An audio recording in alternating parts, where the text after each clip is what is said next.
আজকে আমরা ফ্রিজের আর্থিং চেক করব 200 ওয়াট বাল্বের সাহায্যে।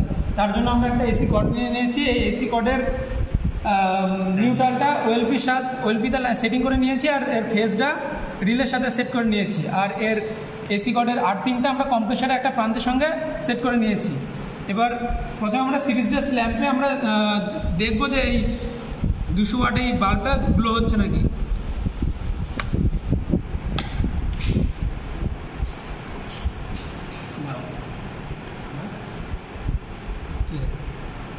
তো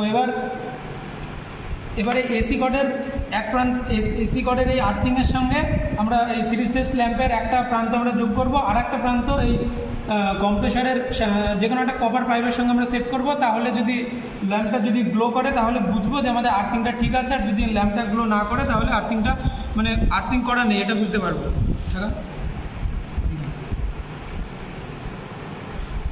বাল্ব জ্বলছে তো আর্থিং করা আছে, আর যদি বাল্বটা না জ্বলতো তাহলে আর্থিং করা নেই, এটাই বুঝতে পারবো।